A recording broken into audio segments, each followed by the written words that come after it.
Okay तो अब हम आगे बढ़ते हैं। हमें सेकंड एक्सरसाइज है, इसमें स्टार्ट करना है। प्रॉपर्टीज हमें कुछ पढ़नी है डिटरमिनेंट की, कि डिटरमिनेंट की प्रॉपर्टीज क्या होती हैं। तो वन बाय वन हम सभी प्रॉपर्टीज को डिस्कस करेंगे, जिसमें से फर्स्ट प्रॉपर्टी है कि the value of determinant remains unchanged if its rows and columns are interchanged. ऐसा कैसे होता है, हम इसका एक एग्जांपल लेकर भी देख लेते हैं।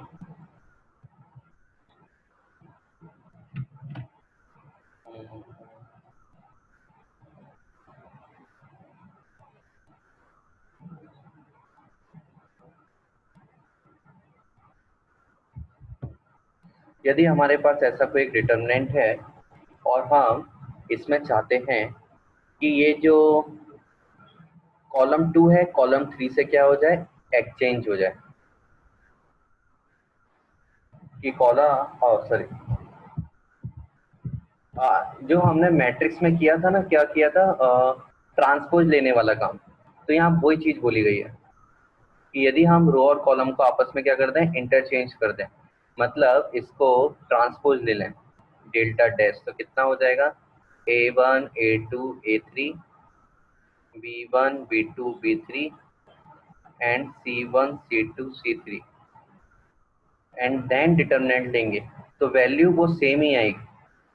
मतलब इन दोनों केस में डेल्टा का जो आंसर आएगा वही आंसर किसका आएगा, डेल्टा डैश का। तो क्लियर हो गया, नॉर्मल डिटरमिनेंट कैलकुलेट करो या फिर उसका ट्रांसपोज लेकर उसकी वैल्यू कैलकुलेट करो, आंसर में कोई फर्क नहीं पड़ता। ये हमारी फर्स्ट प्रॉपर्टी है। Second property,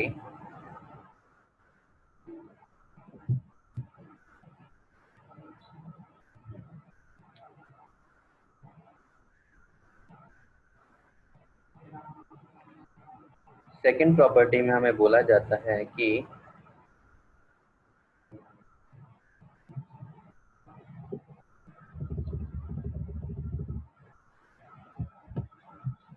if two rows or columns of a determinant are interchanged, then sign of determinant changes।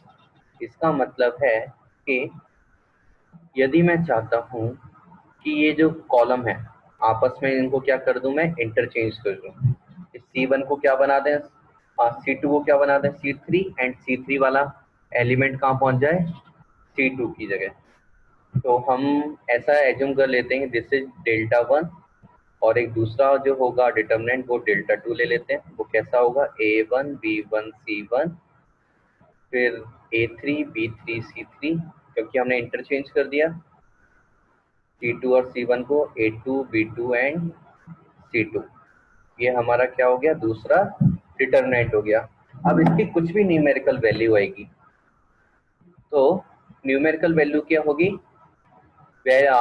Number में सेम होगी बट साइन क्या होगा, इनका अपोजिट होगा। या फिर ऐसा बोल सकते हो delta 1 is equal to minus of delta 2, ऐसा आएगा आंसर। और क्लियर करने के लिए मैं ऐसा देख सकते हैं, यदि इसका आंसर हमारा 10 आया है तो इसको सॉल्व करने पर आंसर कितना आएगा, -10 आएगा। बस इतना सा डिफरेंस आता है यदि हम किसी भी टू रो या फिर टू कॉलम को एक्सचेंज करते हैं। जैसे अभी हमने टू कॉलम को एक्सचेंज किया, हम चाहें तो ऐसे R1 R2 को भी एक्सचेंज कर सकते हैं। किसी को भी एक्सचेंज करोगे तो क्या होगा, केवल साइन चेंज हो जाएगा, नेगेटिव वैल्यू है तो पॉजिटिव हो जाएगी, पॉजिटिव वैल्यू है तो नेगेटिव हो जाएगी। ये हमारी प्रॉपर्टी नंबर 2 है।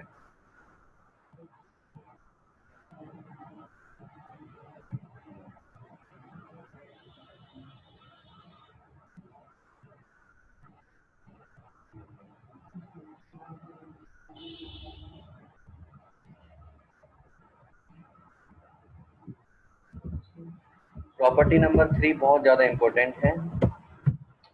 इसमें बोला है if any two rows or columns of a determinant are identical or corresponding elements are same, then value of determinant is 0। यदि हमारे कोई भी two rows and two columns identical मतलब एक जैसे हैं, तो उस डिटरमिनेंट को सॉल्व करने की जरूरत नहीं है, हम डायरेक्टली उसका आंसर क्या लिख सकते हैं, 0, क्योंकि सॉल्व करने पर भी वो 0 ही बनाएगा। कैसे बनाएगा, हम एक क्वेश्चन सॉल्व करके देखते हैं। लाइक ये हमारा क्वेश्चन है, इसमें हमें दिख रहा है R1 हमारा जो है कि ये this is R1 and this is R3। R1 and R3 दोनों ही क्या है, आइडेंटिकल है, 3 2 3 है ना, 3 2 3 बिल्कुल सेम है। इसलिए हम क्या बोल सकते हैं, इसका आंसर कितना आएगा, 0। चेक करने के लिए क्या करो, इसको एक्सपांड करो और सॉल्व करो डिटरमिनेंट को, इसकी वैल्यू कितनी आती है। देखो डेफिनेटली 0 आनी चाहिए।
हाँ 0 आ गया, बहुत अच्छे। इस तरह से हम देख सकते हैं कभी भी 2 रो या 2 कॉलम हमें आइडेंटिकल मिल जाए तो हम आंसर क्या लिख देंगे, 0।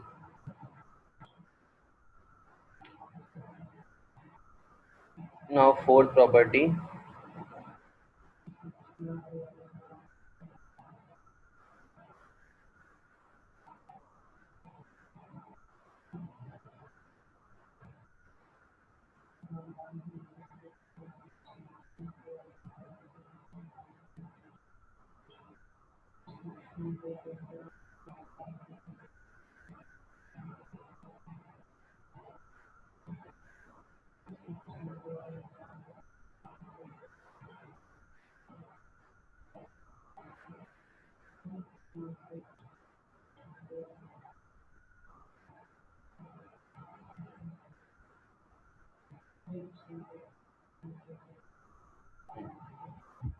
नेक्स्ट प्रॉपर्टी 4 ये है,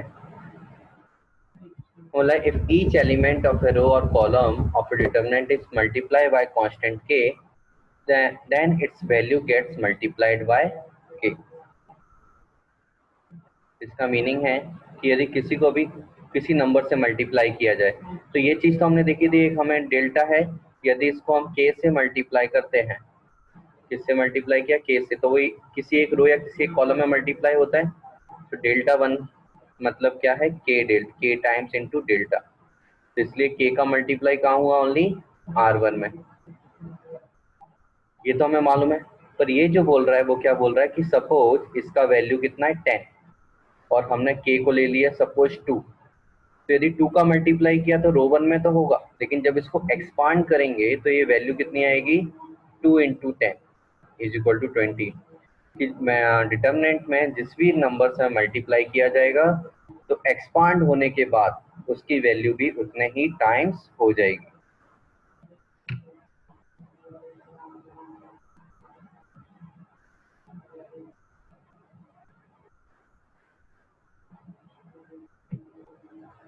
इसके बाद वाली जो प्रॉपर्टी है फिफ्थ, ये इम्पोर्टेंट है और थोड़ी सी अजीब लग सकती है।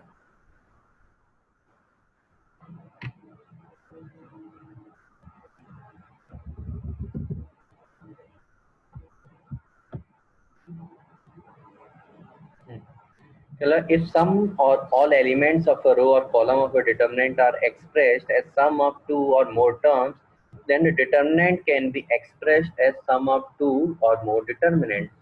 Like देखो LHS में जो आपको R1 दिख रहा है, रो वन में क्या लिखा है, A1 plus lambda 1, A2 plus lambda 2, A3 plus lambda 3, और रो 3 क्या है, B1 B2 B3 C1 C2 C3। तो इसको हम दो अलग अलग में ब्रेक कर सकते हैं, एक में केवल ये एलिमेंट्स आएंगे और दूसरी में ये वाले, और बाकी के जो हैं ये दोनों ही केस में क्या होंगे, सेम होंगे। यहाँ से एक और चीज हम कंक्लूड कर सकते हैं कि दो जो डिटर्मिनेंट हैं उनको ऐड कैसे किया जाता है। मैट्रिक्स ऐड करने में तो क्या है, हम इसको इसमें ऐड कर देते हैं, इसको इसमें, इसको इसमें, इसको इधर में ऐड कर देते हैं, सभी को ऐड कर देते हैं ना, सभी एलिमेंट्स को उनकी रेस्पेक्टिव पोजीशन के अकॉर्डिंग ऐड कर देते हैं। बट डिटर्मिनेंट में ऐसा नहीं होता है। डिटर्मिनेंट में ऐड करने के लिए हमें ये देखना होता है, यदि टू डिटर्मिनेंट्स को ऐड कर रहे हैं तो उससे पहले उनके आइदर टू रो और टू कॉलम ये क्या होने चाहिए, सेम होने चाहिए। और जो एडिशन होगा वो केवल किस में होगा, केवल या तो एक कॉलम में होगा या फिर एक रो में होगा। जैसे यहाँ पर केवल किस में हो रहा है, R1 में। और एडिशन होने के बाद जिसमें एडिशन नहीं कर रहे हैं हम, वो चीज एज इट इज रहती है सेम, और जिसमें एडिशन कर रहे हैं बस वो ऐड हो जाते हैं रेस्पेक्टिव पोजीशन के अकॉर्डिंग। तो जनरली हम ये वाली प्रॉपर्टी बहुत रेयरली हम यूज करते हैं, क्योंकि ये थोड़ी अच्छी नहीं लगती प्रॉपर्टी और बहुत लेंदी हो जाता है इससे क्वेश्चन। इसलिए हम कोशिश करते हैं कि इसको हमें यूज ना करना पड़े, और ज्यादातर केस में हमें यूज नहीं भी करना पड़ता। दिमाग में रखो किस तरह से ऐड किया जाता है इसको।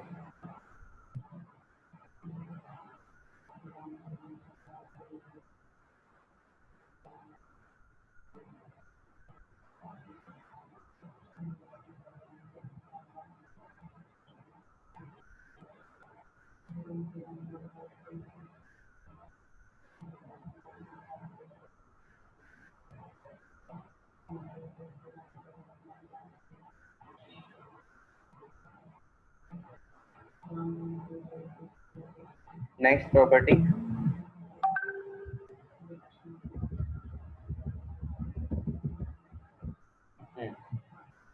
if to each element of any row or column of a determinant the equimultiples of corresponding elements of other row are added, then the value of determinant remains the same, that is the value of determinant। मतलब इतना ज्यादा कुछ सोचना नहीं है, इसको पढ़ना नहीं है। सिर्फ यहाँ पर ये जो बताया गया है वो क्या है, सिंपल। हमने मैट्रिक्स में इनवर्स निकालना सीखा था, और इनवर्स निकालने के लिए एक चीज यूज की थी जिसको क्या बोलते थे, एलिमेंट्री ऑपरेशन। याद है सभी को, हमने एलिमेंट्री ऑपरेशन करना सीखा था। तो ये पूरी चीज वही लिखी है, एलिमेंट्री ऑपरेशन। एलिमेंट्री ऑपरेशन हम यहाँ भी अप्लाई कर सकते हैं डिटर्मिनेंट में, और डिटर्मिनेंट में जब भी एलिमेंट्री ऑपरेशन अप्लाई किया जाता है तो उसकी जो वैल्यू है वो कभी भी चेंज नहीं होती है। लाइक ये जो हमारा डिटर्मिनेंट था, इसमें हमने ये वाला एलिमेंट्री ऑपरेशन यूज किया तो हमें डेल्टा 1 बन गया। तो ये प्रॉपर्टी ये बोलती है कि डेल्टा और डेल्टा 1 दोनों की वैल्यू क्या होगी, सेम होगी।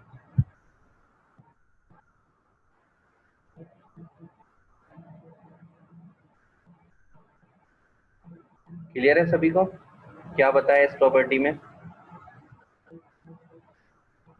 है ना। एलिमेंट्री ऑपरेशन हम सब सॉल्व कर सके उसमें, इनवर्स मैट्रिक्स कैलकुलेट करते में, वही एलिमेंट्री ऑपरेशन को यहाँ पर इस तरह डेफिनेशन के फॉर्म में लिखा है।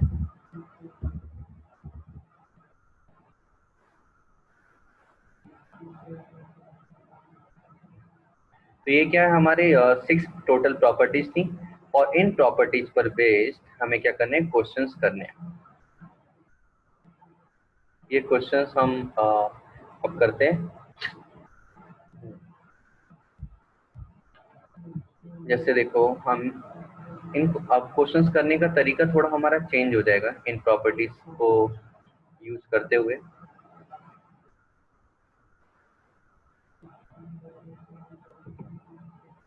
लाइक ये क्वेश्चन हमें दिया है, हमें बोला है without expanding prove that delta का जो वैल्यू है वो कितना आना चाहिए, 0।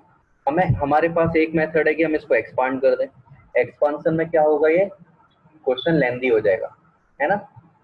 ये लेंदी होगा, लेकिन हमें इसको एक्सपांशन नहीं करना है, उसने पहले से ही मना कर दिया, एक्सपांशन तो करना ही नहीं है। एक्सपांशन नहीं करना है तो फिर कैसे करेंगे, तो हम प्रॉपर्टीज यूज करेंगे, हमें प्रॉपर्टीज यूज करके आंसर लिखना है। तो इसमें जनरली इन क्वेश्चंस में हम क्या करते हैं, हम प्रॉपर्टी यूज करते हैं कि टू रो या फिर टू कॉलम उनको क्या बना दिया जाए, आइडेंटिकल।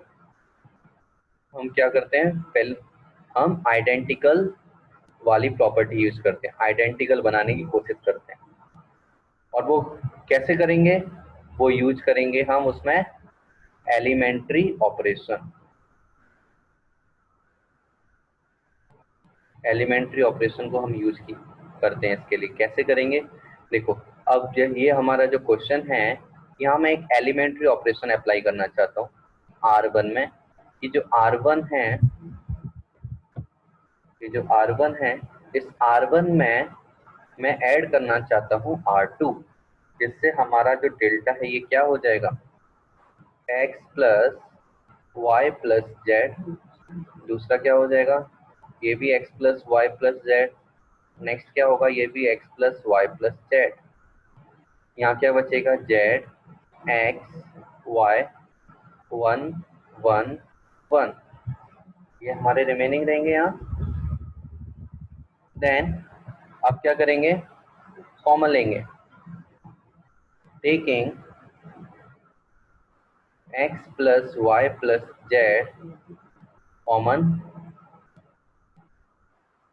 From R1।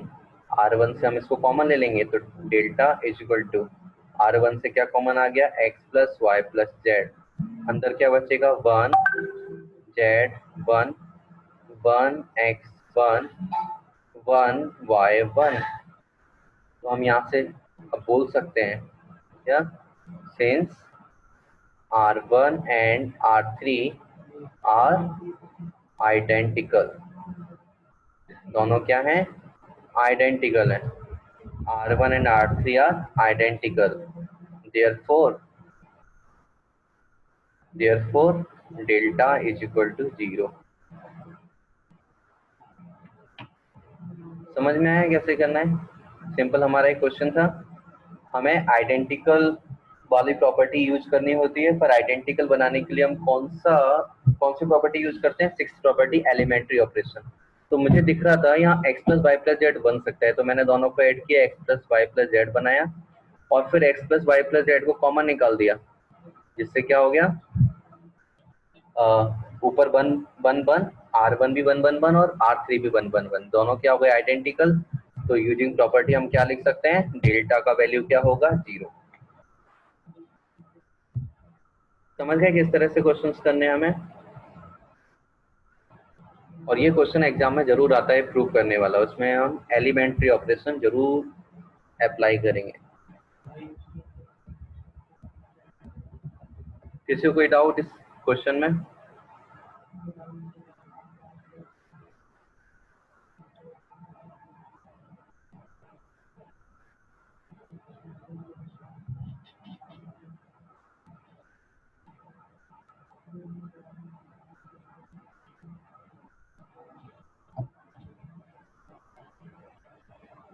ठीक है, फिर हम एक और क्वेश्चन करते हैं।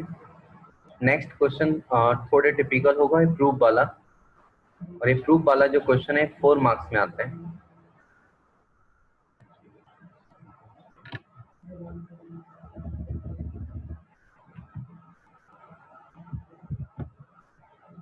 ये क्वेश्चन है हमारा, इसमें हमें प्रूव करना है कि ये इक्वल होगा a minus B b minus C into C minus A. तो ये क्वेश्चन मैं सॉल्व करके दिखाता हूँ, तो आइडिया मिल जाएगा किस तरह से हमें सॉल्व करना है। कुछ चीज़ों को हमें माइंड में फिक्स करके रखना है कि क्वेश्चन को अप्रोच कैसे करना है। हमें RHS में यहाँ दिख रहा है कि RHS में किस फॉर्म में, RHS में यहाँ किस फॉर्म में दिया हुआ है, फैक्टर्स के फॉर्म में हमें गिवन है, इन फॉर्म ऑफ फैक्टर्स।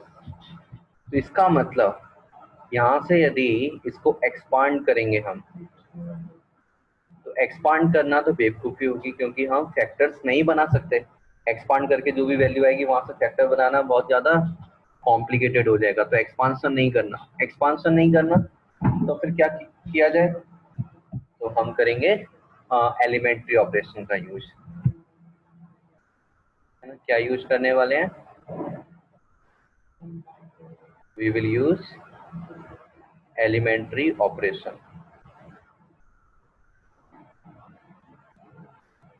अब उसमें जब हमने ए इनवर्स कैलकुलेट किया था मैट्रिक्स में, तो उस समय हमने एक माइंड में एक अप्रोच फिक्स कर ली थी कि कॉलम वाइज यदि हम सॉल्व कर रहे हैं तो रो में आइडेंटिटी मैट्रिक्स बनाना है 1 0 0 0 1 0 0 0 1, एंड रो वाइज सॉल्व कर रहे हैं तो कॉलम में बनाना है। अब यहाँ हमें किस तरह का माइंडसेट होना चाहिए, वो देखो, हमें RHS को देखना है। हमें चाहिए क्या? हमें क्या चाहिए? A माइनस बी चाहिए, B माइनस सी चाहिए, एंड C माइनस ए चाहिए। तो मैं B माइनस सी और C माइनस ए पर पहले ध्यान देना चाहता हूँ। ये मुझे कब मिलेंगे? कि यदि मैं एक काम करता हूँ कि A को इसमें माइनस कर दिया। अच्छा, B माइनस सी हम बाद में करेंगे, A माइनस बी को कर लेते हैं। A को मैं B में से माइनस कर देता हूँ और इस A को मैं C में से भी माइनस कर देता हूँ। तो चांस है कि मुझे A माइनस बी और C माइनस से समथिंग मिल जाए। करके देखते हैं अप्लाई करके क्या होता है। तो हम एलिमेंट्री ऑपरेशन अप्लाई करेंगे। क्या होगा हमारा एलिमेंट्री ऑपरेशन? हम R2 में अप्लाई करने जा रहे हैं कि R2 माइनस R1। अच्छा, और एक चीज देखो, हम जब एलिमेंट्री ऑपरेशन करते हैं, बहुत सारे हमें अप्लाई करने होते हैं, तो क्वेश्चन बहुत बड़ा हो जाता है। तो उसको छोटा करने के लिए हमें एक रूल दिया गया है कि हम एक बार में कितने एलिमेंट्री ऑपरेशन यूज कर सकते हैं। तो जब भी हमारा 3x3 का डिटर्मिनेंट है तो हम मैक्सिमम 2 एलिमेंट्री ऑपरेशन यूज कर सकते हैं, और यदि हमारा 2x2 का है तो हम मैक्सिमम 1 एलिमेंट्री ऑपरेशन करेंगे, और यदि 4x4 का डिटर्मिनेंट है तो हम 3 तक कर सकते हैं मैक्सिमम। मतलब जितना ऑर्डर होगा उससे 1 लेस। तो अभी हमारा 3x3 का है, तो इसलिए हम कितने 2 कर सकते हैं। तो एक तो R2 में मैंने किया और एक R3 में मैं करना चाहता हूँ। R3 में हम क्या करेंगे? R3 माइनस R1, इन दोनों को अप्लाई करते हैं तो हमें क्या मिलेगा? डेल्टा इज इक्वल टू, पहला तो ये रहेगा 1ABC, दूसरा 1 में से 1 माइनस होगा तो कितना हो जाएगा? 0, और ये क्या हो जाएगा? B माइनस ए, और यहाँ पर CA माइनस BC। तो यहाँ दोनों में से क्या कॉमन आ जाएगा? इन दोनों में क्या कॉमन है? यहाँ भी C है, यहाँ भी C है, तो दोनों में से हम C निकाल सकते हैं। तो क्या बचेगा? A minus B. नीचे 1 माइनस 1 क्या हो जाएगा? 0। 1 माइनस 1 0 हुआ, और यहाँ पर C माइनस ए, और यहाँ पर इन दोनों को जब सब्ट्रैक्ट करेंगे तो हमें कॉमन क्या दिख रहा है? इन दोनों में B और यहाँ B, तो दोनों में से B कॉमन लिया, अंदर क्या बचेगा? A माइनस सी। और एक इसको डिटरमिनेंट का साइन लगा देते हैं। इतना हमने कर लिया। नाउ अब हमें दिख रहा है कि जो R2 है, हमारे पास क्या है? R2। इस R2 में से हम B माइनस A माइनस भी चाहिए था हमें, A माइनस भी कॉमन लिया जा सकता है, एंड R3 में से C माइनस ए कॉमन लिया जा सकता है। तो हम कॉमन ले लेते हैं, taking A minus B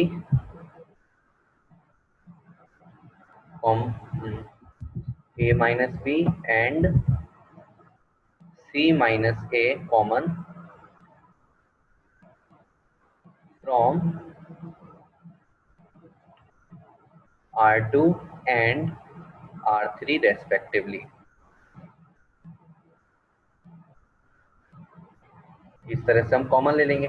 common लेंगे तो हमारा बाहर क्या मिलेगा? हमें डेल्टा इज इक्वल टू, यहाँ A माइनस बी कॉमन आ गया, और क्या कॉमन आ गया हमारा? C माइनस ए। यहाँ तो 1 A एंड B इंटू सी, यहाँ 0 0, यहाँ क्या मिलेगा? A माइनस भी कॉमन लिया है तो इसलिए यहाँ -1 रहेगा, और यहाँ पर +1 रहेगा। A माइनस भी लिया तो C रहेगा, यहाँ से C माइनस से लिया है तो इसलिए -B रहेगा। इस तरह से ये हो जाएगा। अब जब देखो हमें ये जो प्रूव करना था, हमें ही प्रूव करना था, तो हमारे अभी ये वाली चीज मिल चुकी है ना, ये वाली चीज मिल चुकी है और ये भी मिल गया। तो जब भी लास्ट वाली चीज बच जाए तो इसके लिए हमें ज्यादा एफर्ट नहीं करना चाहिए। इसके लिए क्या करना चाहिए, हमें बस इसको एक्सपांड करना है।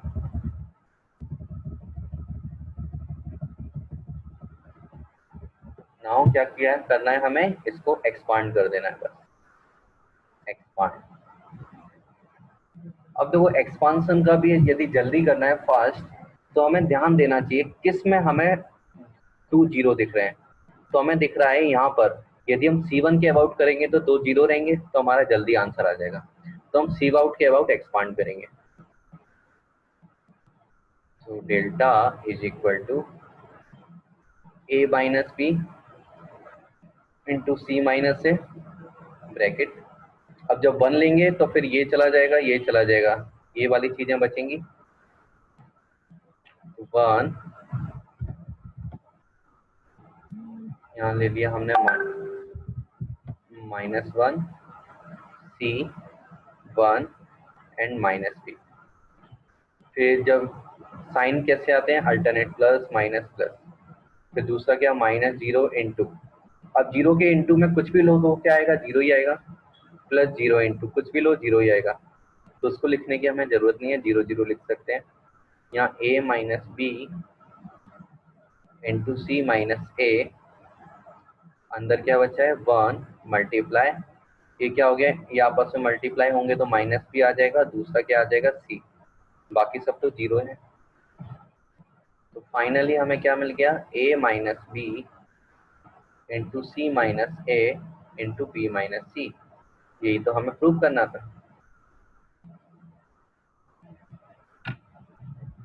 तो एक बार हम इसको देख लेते हैं कैसे हमने स्टेप्स फॉलो किए सॉल्व करने के लिए। ये हमारा क्वेश्चन था। इस क्वेश्चन में हमने देखा इसको हमें इसके इक्वल लाना था, और इक्वल लाने के लिए ये किस फॉर्म में था, आरएचएस फैक्टर के फॉर्म में था। तो ये फैक्टर के फॉर्म में है, इसलिए हमें एलिमेंट्री ऑपरेशन अप्लाई करना पड़ेगा और चीजें कॉमन लेनी पड़ेगी। तो हमारा क्वेश्चन आसान हो जाएगा। जब भी फैक्टर फॉर्म में दिया हो आरएचएस जिसको हमें प्रूव करना है, तो हमें ऑलवेज एलिमेंट्री ऑपरेशन अप्लाई करना है एंड फिर चीजें कॉमन ले लेनी है। फिर उसके बाद हमने एलिमेंट्री ऑपरेशन लगाया, यहाँ से R2 से माइनस भी कॉमन आया, R3 से C माइनस से कॉमन आया, कॉमन ले लिया। बाकी में जो बचा उसको हमने एक्सपांड किया, एक्सपांड करके हमारा फाइनल आंसर आ गया B माइनस सी एक्सपांसन का। तो फाइनल हमें फैक्टर के फॉर्म में मिल गया A minus B into C minus A into B minus सी।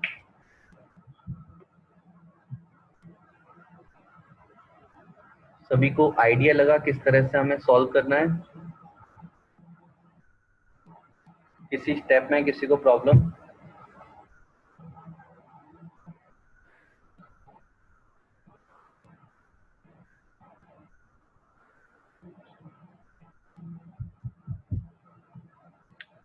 कोई प्रॉब्लम नहीं है, ओके ठीक है। फिर मैं आप लोगों को एक क्वेश्चन देता हूँ, वो आप लोगों को सॉल्व करना है।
सॉल्व कीजिए इसको।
ओके, हो गया।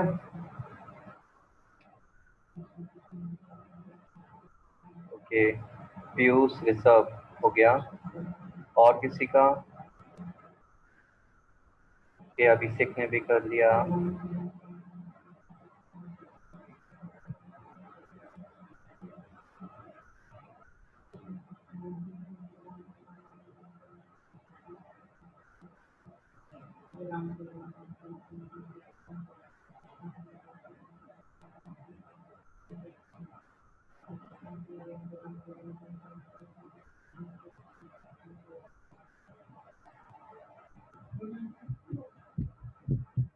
Okay, yes. और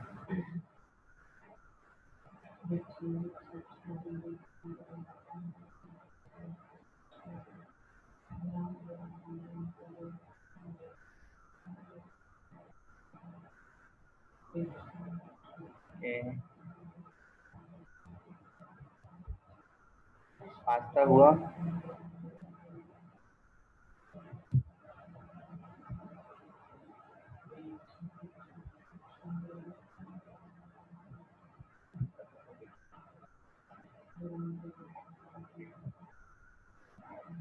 ओके, ठीक है, फिर हम आगे बढ़ते हैं, एक और क्वेश्चन करते हैं।